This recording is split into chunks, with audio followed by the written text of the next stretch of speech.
ഭാര്യ മരണപ്പെട്ടിട്ട് 26 വർഷങ്ങൾ കഴിഞ്ഞു. ഇപ്പോഴും ആ ഭാര്യയുടെ ഫോട്ടോ തന്റെ പേഴ്സിൽ സൂക്ഷിച്ചു വെച്ചിരിക്കുകയാണ്. തന്റെ മരണശേഷം മാത്രമേ അത് ഒഴിവാക്കാൻ പറ്റൂ എന്ന് അദ്ദേഹം പറയുമ്പോൾ ആ കണ്ണുകൾ നിറഞ്ഞൊഴുകുന്നു. ഈ വീഡിയോ എനിക്ക് ഒരാൾ അയച്ചെന്ന് കേട്ടോ. കാരണമുണ്ട്.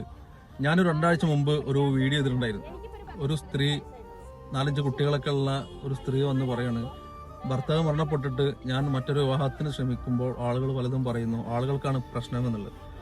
ഞാൻ എൻ്റെ ഒരു അഭിപ്രായം പറയുന്നത്, എപ്പോഴും ആണായാലും പെണ്ണായാലും നല്ല ആരോഗ്യമുള്ള ഈ യൗവന കാലത്ത് ഇണ അല്ലെങ്കിൽ ഭാര്യ ഭർത്താവ് നഷ്ടപ്പെട്ടിട്ടുണ്ടെങ്കിൽ ഒറ്റയ്ക്ക് ജീവിക്കുന്നതിലും നല്ലത് ഒരു ഇണയുടെ കൂടെ ജീവിക്കലാണ് എന്നുള്ളതാണ്. ഇത് കണ്ടപ്പോൾ അത്രയും സിൻസിയറായിട്ട് അദ്ദേഹം ഇഷ്ടപ്പെട്ടേക്കാം, അത് അദ്ദേഹത്തിന്റെ ഇഷ്ടമാണ്. എനിക്കൊരിക്കലും ഉൾക്കൊള്ളാൻ പറ്റാത്തൊരു കാര്യം കൂടിയാണ്. എന്തായാലും ഇങ്ങനെ ആളുകളുണ്ട് എന്ന് കാണിച്ചതിൽ സന്തോഷം. ഞാൻ കണ്ടിട്ടില്ല ഈ വീഡിയോ. അപ്പോൾ അതിലെ കമന്റ് ബോക്സിൽ ഒരുപാട് ആളുകൾ പലതും പറയുന്നുണ്ട്. ഇണയെ തേടി മറ്റൊരു ഇണയെ തേടി പോകാതെ ഇത്രയും കാലം അദ്ദേഹം അവരെ ഓർത്ത് കഴിഞ്ഞതിൽ അപൂർവമാണ് ഇത്തരം കാഴ്ചകൾ. പടച്ചോനെ വല്യമ്മക്ക് സ്വർഗം നൽകാതിരിക്കട്ടെ.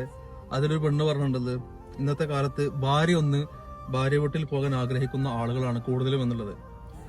ആ വീഡിയോ ചെയ്തപ്പോൾ കമന്റിലും മെസ്സേജിലും ഒക്കെ ഒരുപാട് ആൾ കോൺടാക്ട് ചെയ്ത് ഈ മാനസികാവസ്ഥയിൽ കടന്നു പോകുന്ന ആളുകൾ അന്നെടുത്ത തീരുമാനം തെറ്റായിരുന്നു, വിവാഹം കഴിക്കാമായിരുന്നു, അതല്ലെങ്കിൽ ഇന്നും ഞാൻ അവരെ ഓർത്ത് ജീവിക്കുന്നതിൽ അഭിമാനിക്കുന്നു എന്നൊക്കെ പറഞ്ഞിട്ടുള്ളത്. നിങ്ങൾ ഇഷ്ടാട്ടോ.